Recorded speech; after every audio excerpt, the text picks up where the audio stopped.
our next session.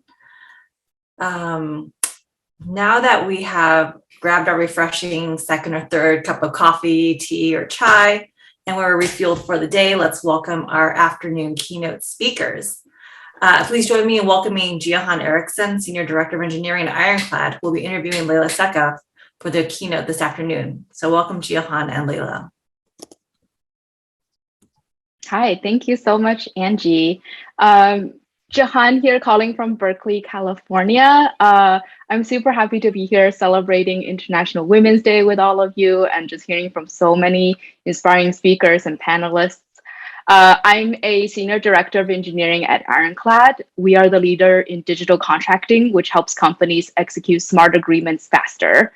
I lead a few areas in engineering that support both the contract lifecycle management product as well as our embedded click-to-sign product.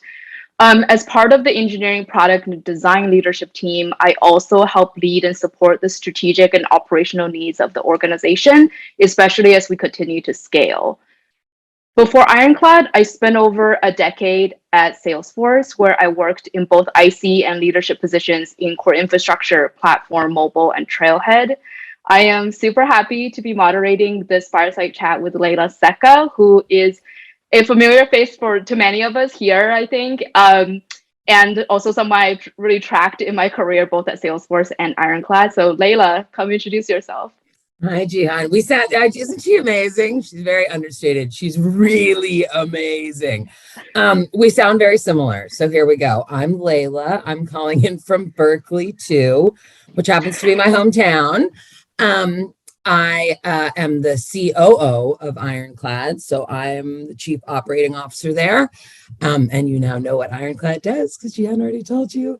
Before Ironclad, I was a venture capitalist for 2.5 years. I also started a nonprofit, which we're going to talk about a bit, sort of started.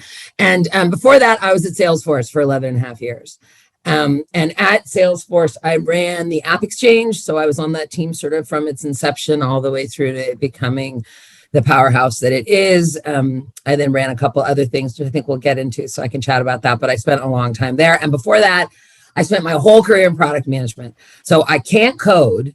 But when I grew up and when I came into tech, product management meant you spent half your time with engineering, right, trying to figure out what you're going to build. In a landfall, we released once a year. It was a different world, right?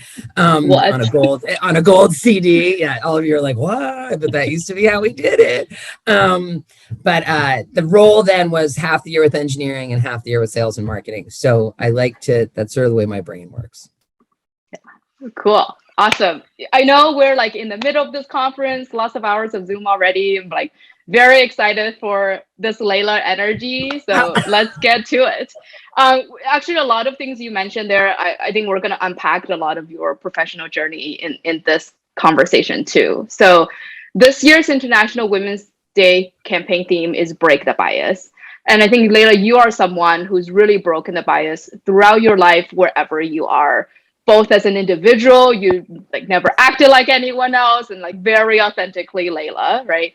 But I think more importantly, you also are really successful at affecting change through your advocacy that broke the bias for many others. During your time at Salesforce, you were the executive sponsor of Bold Force, which is Salesforce's equality group for Black leadership and development.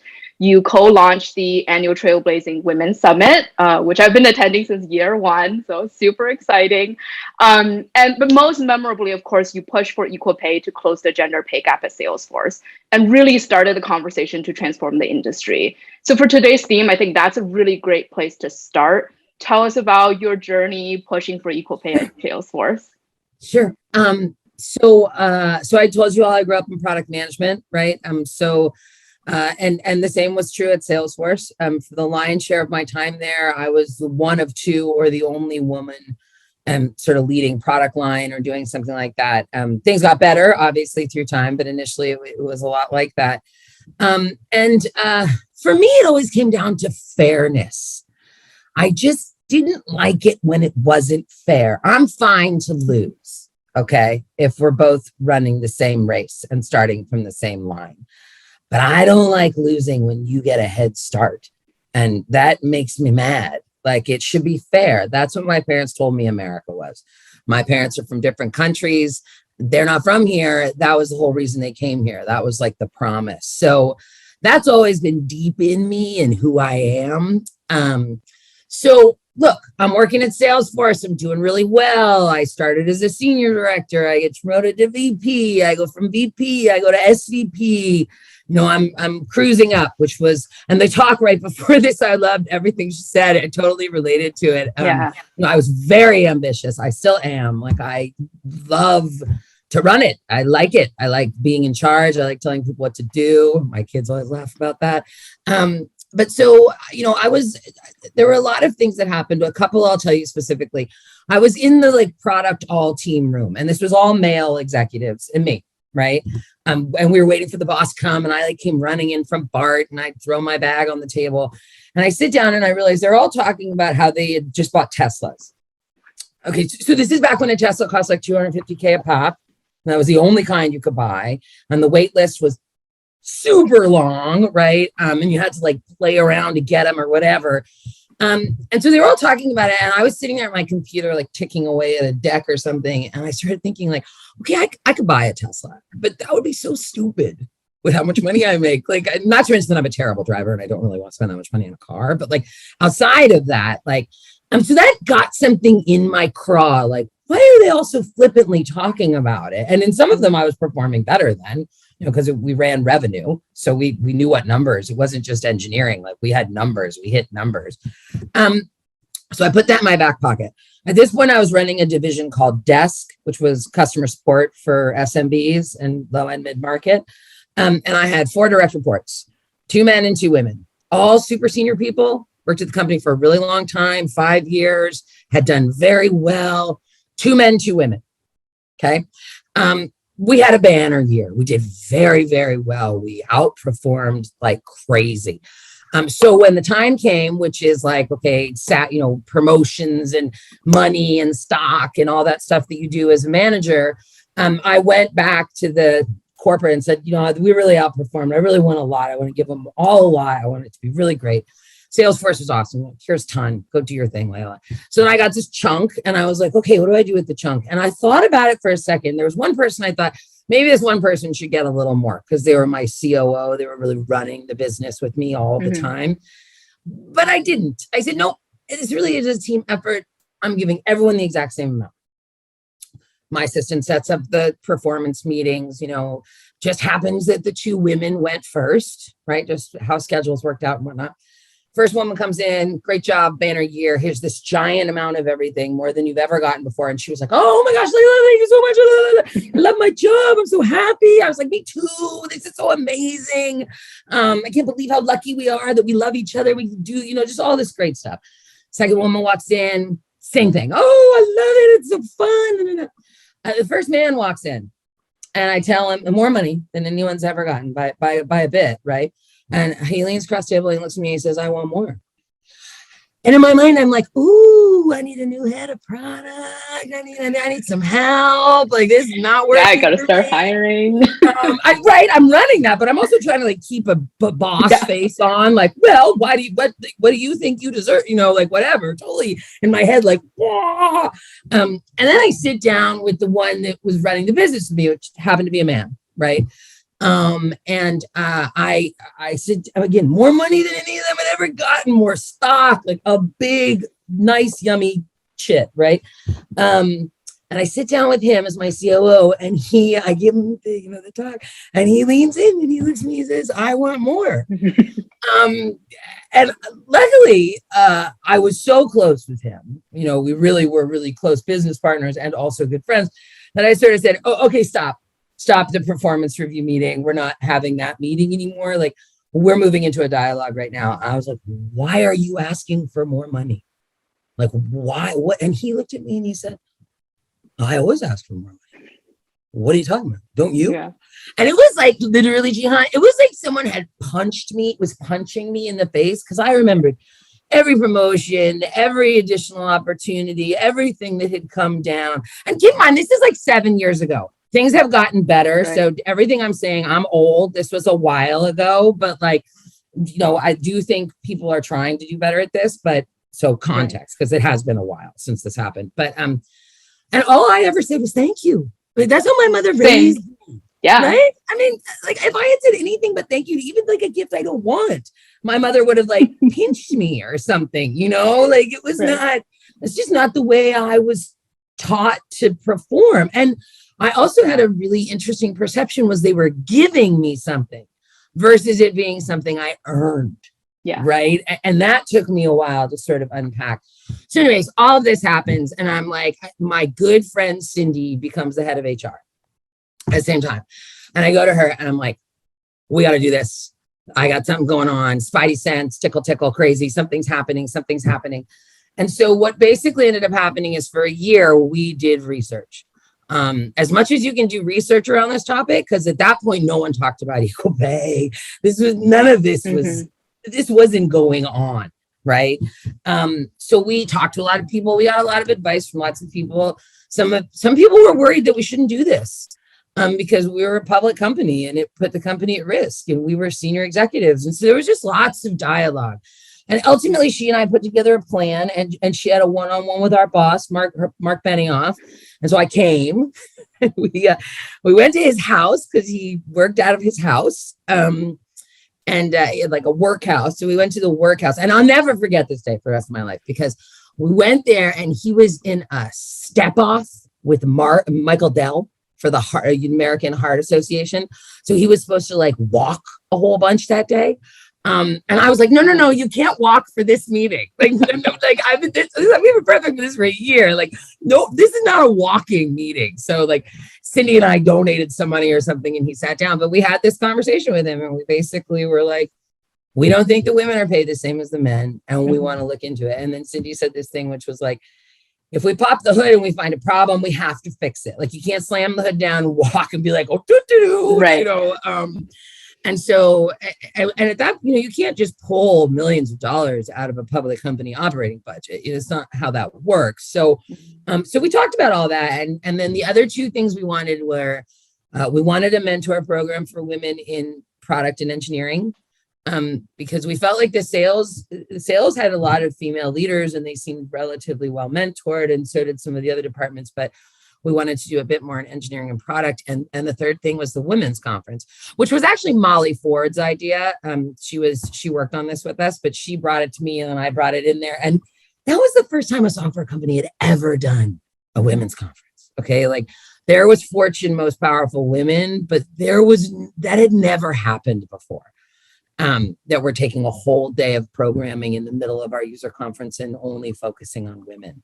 It sounds super normal now, which I'm so happy about. But at the time, we were cutting, right? Like people were like, "Oh, day devoted to women? Like, what? This is a software conference?" And like, there's lots of dialoguing, and we just kind of. I will say we had a real sisterhood, me and Cindy and Molly Ford, and we linked arms and we just pushed, and we got some great stuff done. So yeah, that's that story. Yeah, I think there's so much goodness there too. Just, you know, like it's easier to do these things when there are other women, you know, part of the sisterhood doing it with you, because all of this is really scary, right?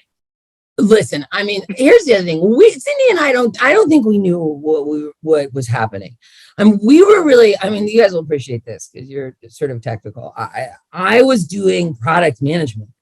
I was like, what's the next best action, right? Because what actually ended up happening was Mark realized at one point that everyone in his room, in his exec room, was male. And so he started this thing called the Women's Surge. So he looked for high profile females inside the, no one liked the name, whatever.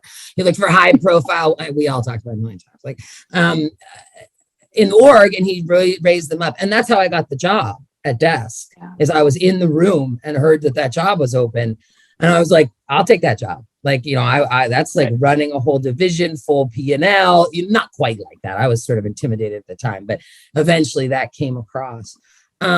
So after that and getting promoted, I went into product management mode and was like, what's the next best action? And that was when I heard the guys talking about the Teslas. And then when those two guys asked for money and I felt like, I was like, next best action. So I see it like product. Yeah. That's awesome. It's incredible too, I think, in a way, even though for you it's like this personal journey, right? Like a lot of times this is how it starts, where it's like we are doing a thing in the place where we are, but then it becomes a catalyst for like transforming, like introducing these conversations in the industry, and like that is really powerful. But I never knew I was doing that. Yeah. Right. Like I wasn't like, I'm gonna go. Actually, I did have a coach at the time who told me that I should stop just thinking about changing Salesforce. I should try to think about changing tech. And that was an interesting framing for him to give me, because I did then all of a sudden and I did say to Mark at one point when we were pitching him, like, I think I told him, actually, this is funny. I told him he'd be on the cover of Time magazine. And he was like, I don't want to be on the cover of Time magazine. Now he owns it, which is sort of funny. But I was like, we can change something much bigger than ourselves here. And that by the end of that year of work with Cindy, I saw, and then a month later, Patricia Arquette got up at the Academy Awards and started screaming about equal pay, and then everything. And then things went really crazy for us too. But yeah. That's awesome. Cool. There's definitely more to talk about, during your Salesforce days, but I want to move on. So 3 years ago, you left Salesforce and became a venture capitalist. A slightly different journey than the one you've been on. Tell us a little bit about like your motivation for joining Operator Collective and also co-founding Black Venture Institute in 2020 amidst the pandemic. Yeah. So, back to fairness, I helped Salesforce acquire a lot of companies because I ran the app exchange. So every time we acquired a company, I had to be involved because it normally had some impact on the channel, right? And the ecosystem. So I watched a lot of people get acquired and come into Salesforce and stay for a couple of years and then spin out and be venture capitalists. And then they started calling all the same male execs who were buying those Teslas to join their BLPs and invest in this or advise that and get shares of this or give me money for that. And no one was calling me. And so for me, all of a sudden, I started sort of hearing the money those guys were making. And I was like, oh, this is some more income inequality just shoving up here and like organically that no one's noticing. So one of the founders of Desk left. And when he left to go become a VC, I was like, you will call me and I want in. And so he did. And I went into his fund and he went early into Robinhood and we made a lot of money. Right.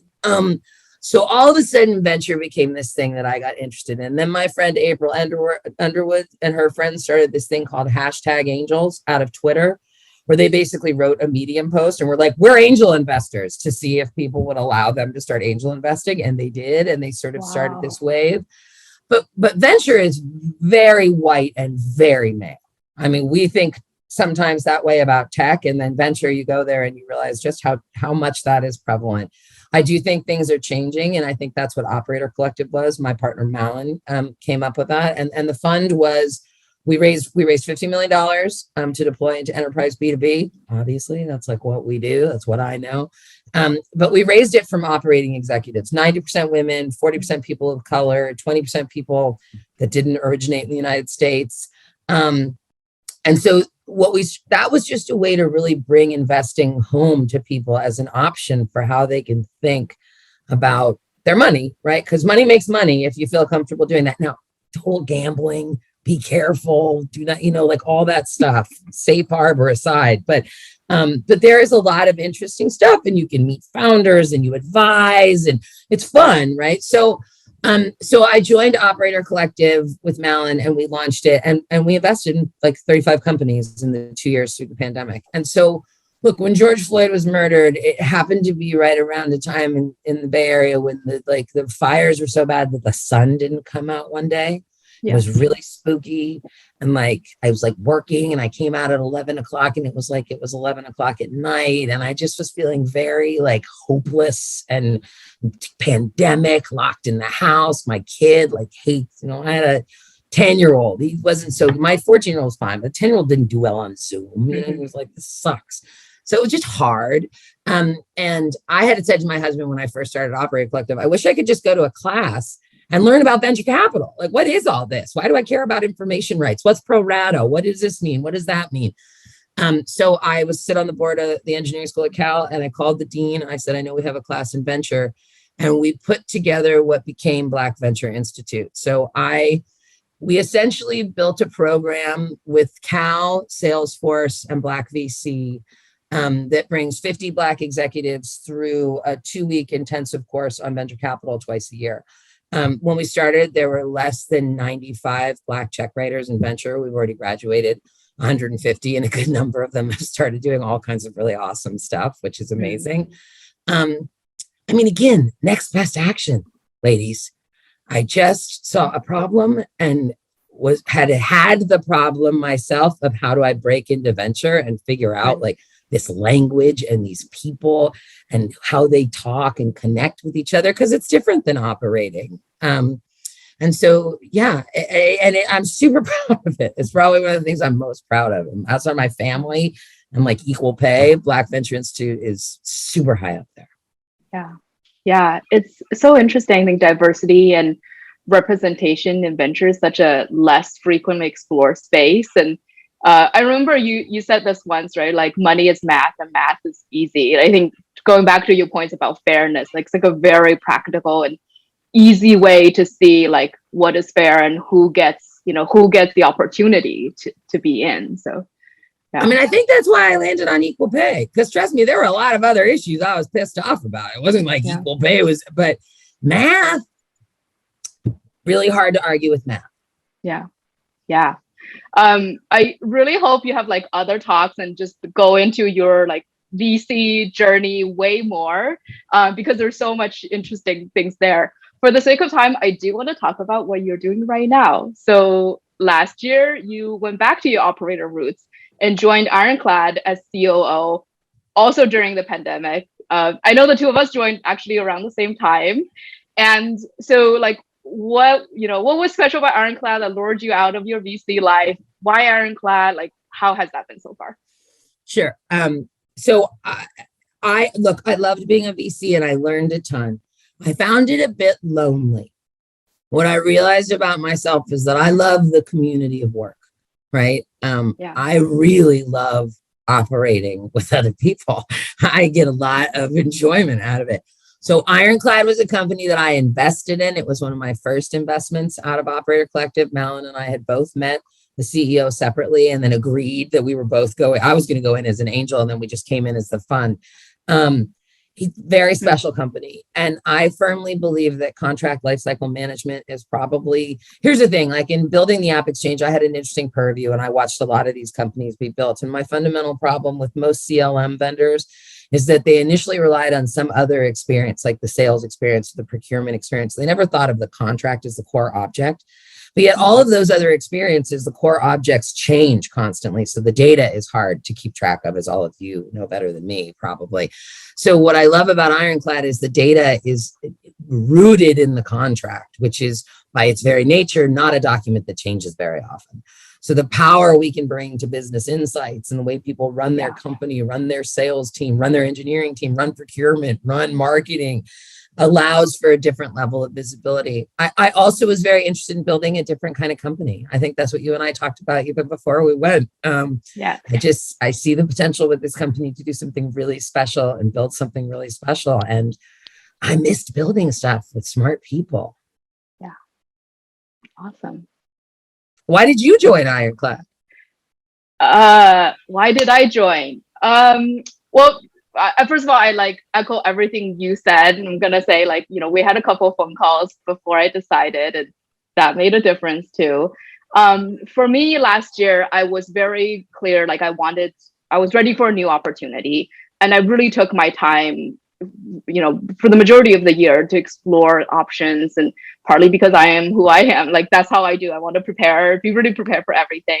But also because I was at Salesforce for over a decade, right? So I don't know what I don't know. And I wanted to take my time, not only to land at a really good job that I love at the end, but also learn from that journey and figuring out how do you interview? How do you evaluate companies? So what it ended up for me was really around opportunity and community. I think opportunity was fairly straightforward. Ironclad is a rocket ship startup that found great product market fit and is building a successful business around it. It's in the legal tech space, which is something I'm personally really interested in. So there's a lot of purpose in what I will be doing for me personally. From an engineering leadership point of view, it's really interesting to join the company at this phase of our growth because like we've had a system in place where it served the team well so far, right? We're also not fully mature, so there's a lot of need for transformation to support that continued growth of both the product and people.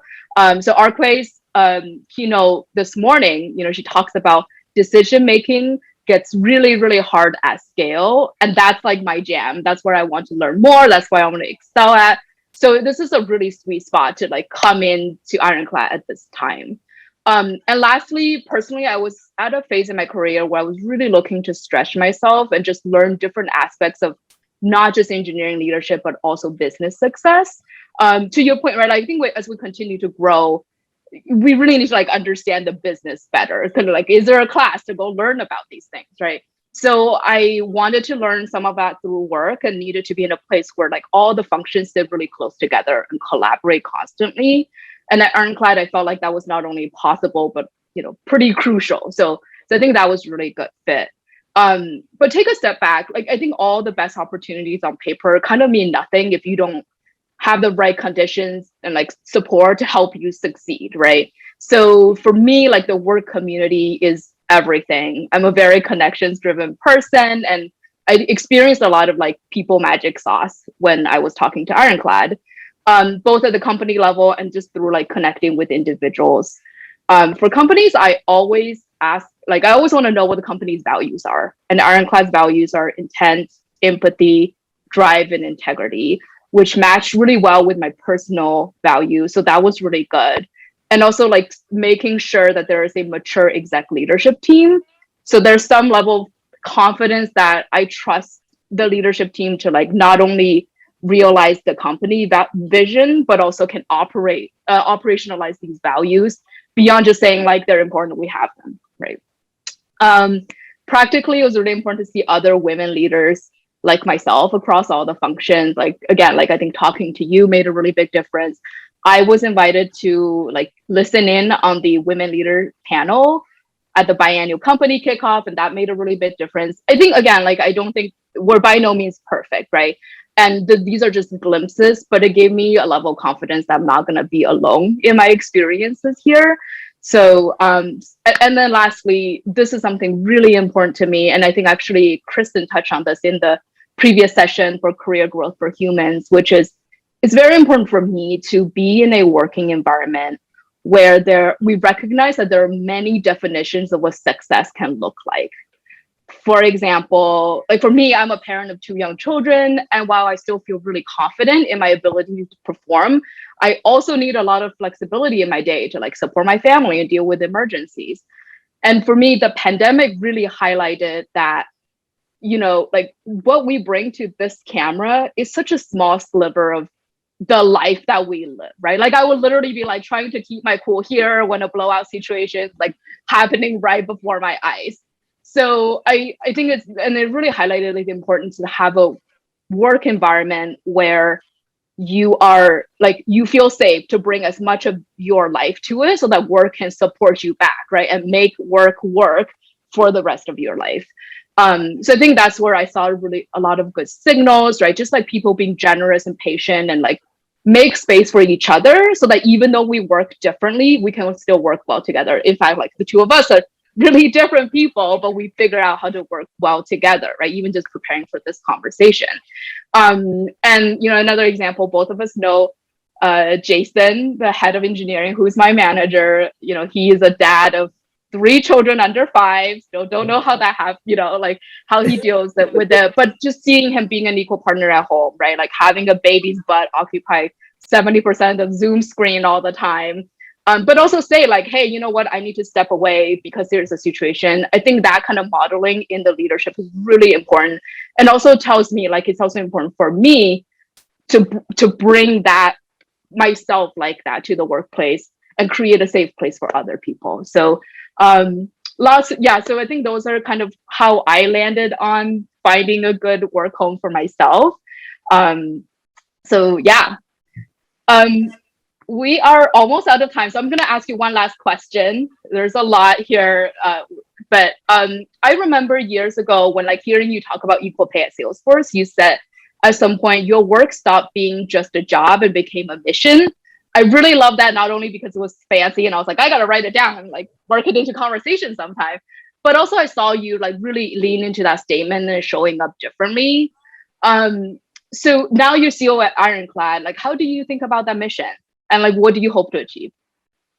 And I really want to build a workplace and a workforce where every type of person that has some value to add feels welcome.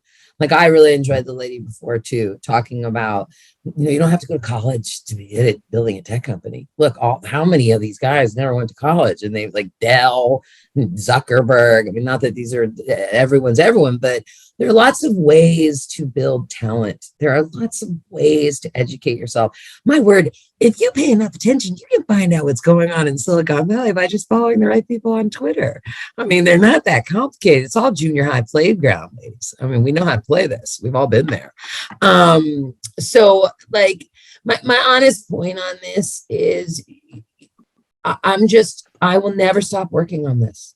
Like this is who I am. Like this is what's going to go on when I die, whatever they write, like it's going to say something about equal pay and making it fair, because that's what I care the most about for all of us. Like, for all of us, we should all get an equal shot. Very cool. Thank you so much. Sukrita, I saw you came on. Thanks, Leyla. Thanks, everybody. Thank you so much, Leyla and Jiahan, for this wonderful, interesting, and insightful session. This was an amazing keynote, and I know everybody's really energized just looking at the chat.